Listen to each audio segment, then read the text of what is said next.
And then it doesn't stop there. It doesn't stop there. It doesn't stop there. The weirdness continues. It's just crazy. And when my wife was first pregnant, of course, we didn't know what we were scared out of our minds. When you get pregnant, all of a sudden, the initial reaction that I think everyone has is, ah! That's pretty much it. And so you're terrified, you're afraid, and so you try to control the situation by getting information, right? So we went to this Kaiser prenatal birth class, right? This birth experience. So we went to Kaiser. This was exciting. We were going to get all the information. We're going to get it all down. Kaiser, the largest health provider in the state of California. They're going to know what they're doing. So we go to this class. There's like 30 couples. 30 couples, that's a lot of couples. They're all in this room. It's going to be taught by this nurse, and we're super excited about this. So we go in the back, and I sit in the back. I like to sit in the back so I can make fun of things. And we're sitting in between these two brothers, and one brother's wearing like a Niners shirt, and the other's like wearing like a Raiders hat, and I'm like, oh, already, inter-family violence. This child, this is going to be bad. And so we're sitting between them. And, and everyone's there 10 minutes early because we're all terrified. We're all sitting down, and the woman walks in, and she's like a nurse, and she's like, okay, and she does not exactly inspire confidence. The first thing is she's got like an overhead projector. Like, hey, the 80s called. They want their technology back. And then I got really freaked out. I'm like, wait, what if all of their technology's out? You know, like during the childbirth process, we have these leeches that will help you. You know what?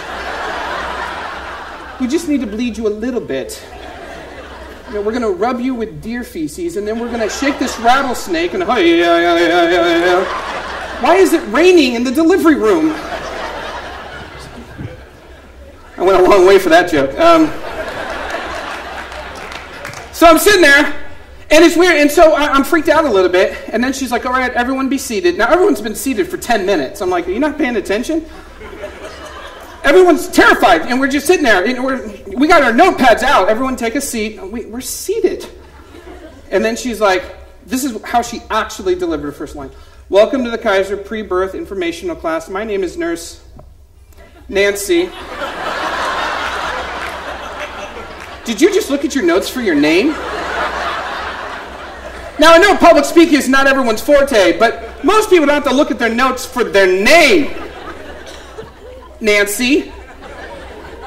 And then she begins, and this is I've been in a lot of classes. This is the worst class I have ever been in my whole life. Nancy, and first of all the guys are terrified because we're like, please, God, no pictures, please, no pictures, please, no pictures.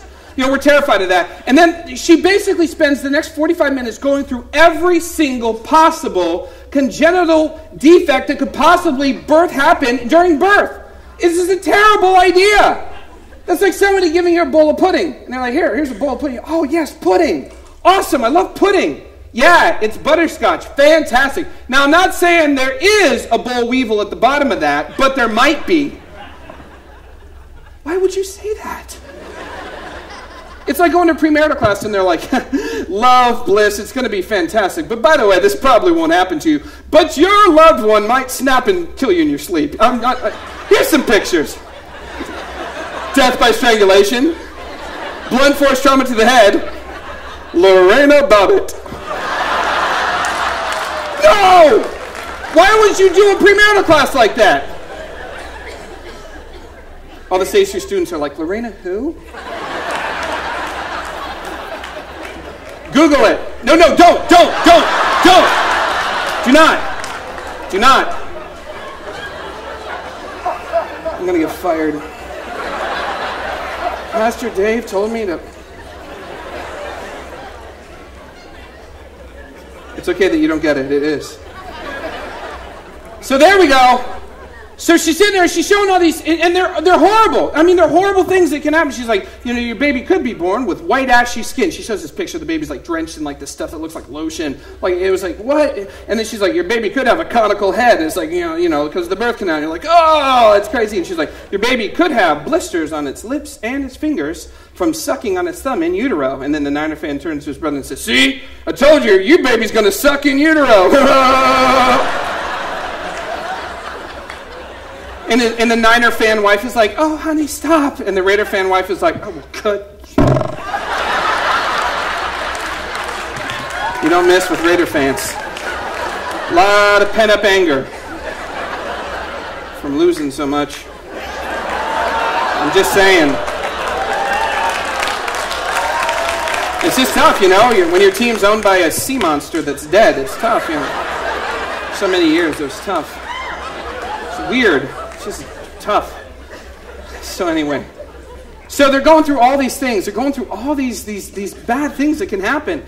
And then, and Nancy sits there, and this is what happens to Nancy. She actually comes up and she says the following sentence. And the next sentence is, this is the exact sentence she used. This is medical terminology. I'm not trying to go into the gutter. This is not gutter humor. This is an actual quote from Nancy.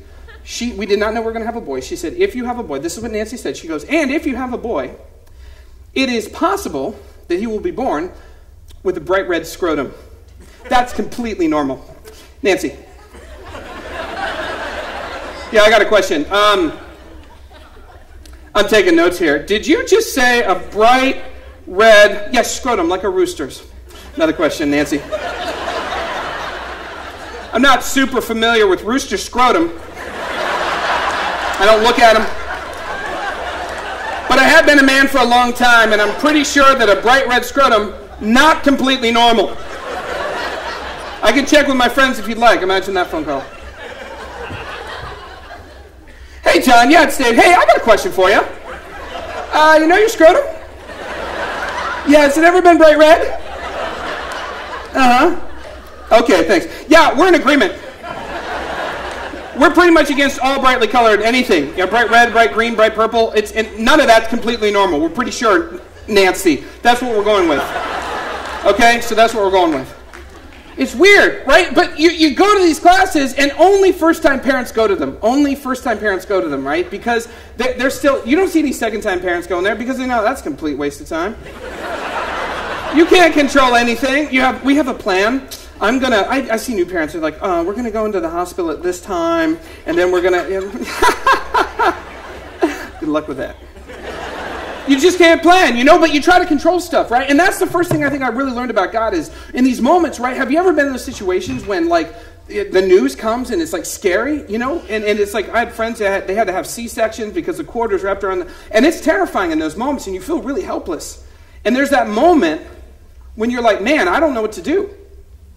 And there's nothing I can do. I'm a powerful silicon dude who's very educated, and I've got nothing.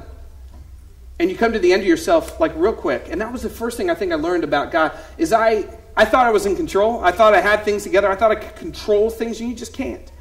You just can't. But the second thing I think is this, is that when that bad news comes, you know, and I've been there, I've been a pastor, I've had friends, and that bad news has come, and there's a desperation, isn't there? I don't know if you've ever been around there. There's like this desperation.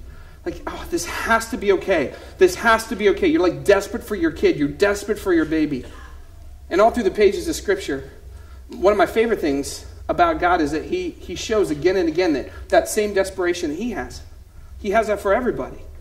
You know, He's desperate. It's like you read in the stories in the Old Testament. He's desperate for Israel to come back home. You know, Jesus is desperate. There's this moment where He's on top of this mountain looking down at Jerusalem, and He's like, Jerusalem, how I long for you. I long to gather you like chicks underneath a mother hen's wings. There's this desperation. And, you know, that's the first thing, because you really can't control anything. You just can't. You know, you think you can, but you can't. You just can't.